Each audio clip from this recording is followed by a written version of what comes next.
It's another beautiful day in Coto de Caza, and today we're going to talk about 3 of the most challenging and worst fairway trees in all golf. To get us started, let's head out to Keller Golf Course in Mapleton, Minnesota. This is hole number 4 of the Keller Golf Course. It is 130 yards, par 3. The green is guarded by a 45-foot tall red oak. If you clear the red oak, you have about 10 more yards to work with to get to the front of the green. It's really not that difficult if you're able to play a clean, high 9-iron to clear the tree. This is hole 17, also from Keller Golf Course. It is a par 4, 366 yards. This red oak tree in the middle of the fairway also stands about 45 feet high. It is about 250 yards from the tee box, so you probably cannot get over the tree. So you can lay up about 50 yards short of the tree, then use a very high 6-iron to clear the tree, make it on the green, or you can slide your ball to the left or the right, then punch it under the tree and hopefully get on the green. Now, because these trees were planted as obstruction trees by Robert Coates in 1929, I'm going to disqualify them. So disqualified. So that leaves us with this tree. This is a Coast live oak tree. It's on hole 17 of the North Course at Coto de Caza, Orange County, California. This is a par 4, measuring 388 yards from the blue tees. Now the distance to the tree is 240 yards from the blues, or 220 yards from the whites.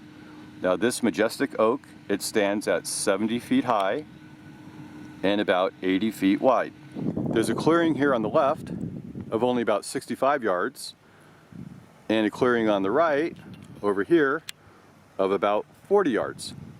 Now consider the overhang of the canopy of the tree. You're going to lose at least 10 yards on either side. So even if you hit a really nice 230 yard drive right about here, you still have 140 to 150 yards to the green. Unless you're perfectly positioned, you'll be behind the tree, which is a hard shot, or you'll be way up in the houses here. Now imagine you are Robert Trent Jones Jr., who designed our golf course in 1985, and you're looking out at this fairway here, and here's what you see. This is a photograph of Coto de Caza from 1960 of what would later become our golf course. So notice how this gradually slopes from the foothills to the creek. We also have a 1959 geological map identifying the makeup of the different rocks, sediments, mud, sand, gravel, and other compounds. So these together help confirm the geological conditions of our 17th fairway.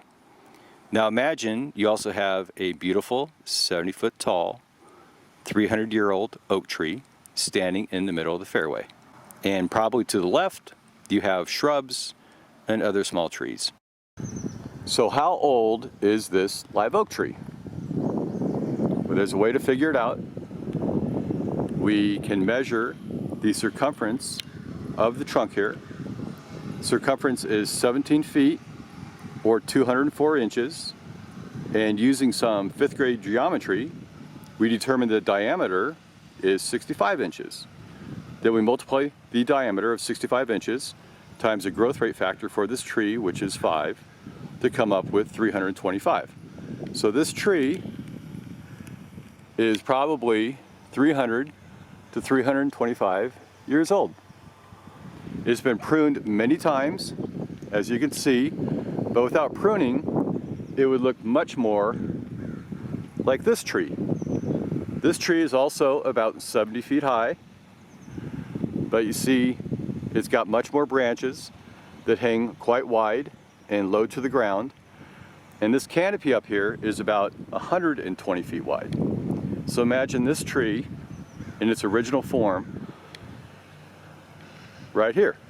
So our designer, Robert Trent Jones, he's looking at this fairway. He's looking at this 300-year-old, 70-foot high, beautiful oak tree. We're very well balanced. The trunk is rounded. It's not twisted or mangled like its other trees this age.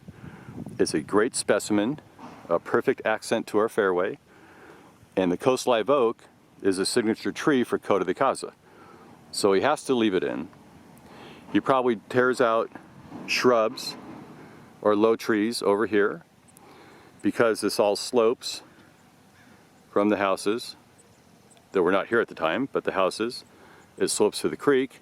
He's got to fill it all in to level out the fairway. He also has to elevate the green way and back. Otherwise, your balls would fly into the street if you overshot the green. So let's watch a couple of our experts and see how they approach the tree on this fairway.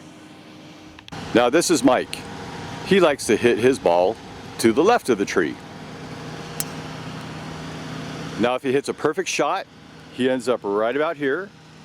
This is about 230 yards from the tee box. He's got about another 140 straight shot into the green. However, if he goes a little bit left, he falls into our ravine, our creek here. If he's a little short of left, he's got these trees blocking his shot. If he's a little bit to the right, he's got our majestic oak. So the safest spot is this tiny little platform of about 30, maybe 40 yards to have a clear shot to the green. This is Gary. He likes to power it right through the tree. Now if he hits a 240, 250 yard drive, he'll end up down here, right behind the tree, and obviously you don't have much of a look. Now you could use your 3-wood and punch it out and try to get up there, which he's very good at. Or you can slice it around these trees up to the green. If you make it past the tree, then you have a clear shot here of about 130 yards up to the green. Now this is Joe. He goes for broke with his powerful 3-wood, sails it over the tree, and he usually ends up right about on this platform, which is a real nice shot.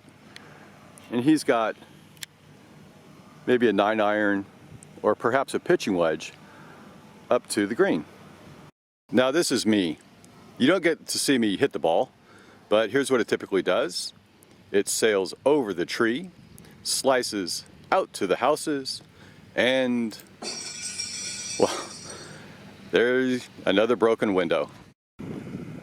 So based on the location of the tree, this very narrow fairway, this dangerous spot up here you want to avoid, the platform, which by best is 30 yards, right about here, I think that you probably have a 10 to 15% chance you'll be able to land it here and get up to the green safely for an easy par. Now, even if you get past the trees or you have a shot, this is a highly undulating green. It's protected on 4 sides by bunkers. If you hit it down here to the left, it automatically bounces out into the muck in the ravine. So it's quite a daunting task even to get on in regulation, albeit a par or even a miraculous birdie. So people ask me all the time, what are all these holes doing in our beautiful tree? Now they could be made from golf balls, but this tree is 240 yards from the tee box, and there's no way that these holes all the way up the tree are made by errant golf balls. Now they could be made from boring insects, like the shot hole borer or the gold-spotted oak borer, which have been invading Southern California for the last 20 years. But the scarring on the trees is not consistent with the boring scars from these insects. Now they could be made from sapsuckers, like the yellow-belly sapsucker or the red-breasted sapsucker. But the sapsuckers, they drill their holes vertically or horizontally in very distinct patterns. They drill these holes, they let the sap come out, and the next day or two they come back to eat the sap. Now that leaves us with our woodpeckers, our acorn woodpecker, the Nuttles, and the Downy Woodpeckers. Now these guys, they randomly pick away at trees looking for insects. And all these scars, they appear to me to be very random. And so my conclusion that these scars are simply made by woodpeckers. And here we have an acorn woodpecker here. He's pecking away looking for some insects. So one final comment is regarding the root structure of this tree. Now the roots extend out laterally from the base of the tree. They're only about 12 inches deep, and they will extend about 30% past the drip line. So 30% past this drip line puts us probably right about where I stand here. Now since these are surface roots,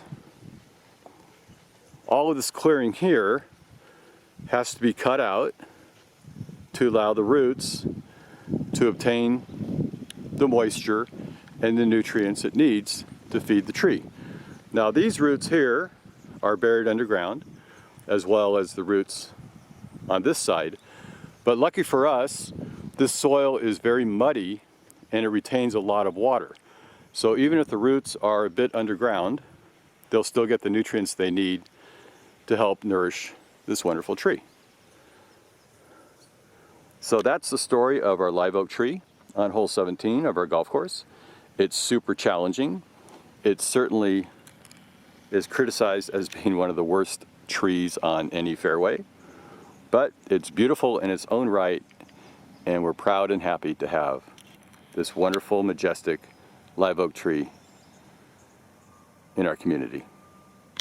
Well, I hope you enjoyed our story of our coast live oak on the 17th fairway of our North Golf Course at Coto de Caza. And please have a great day. Bye.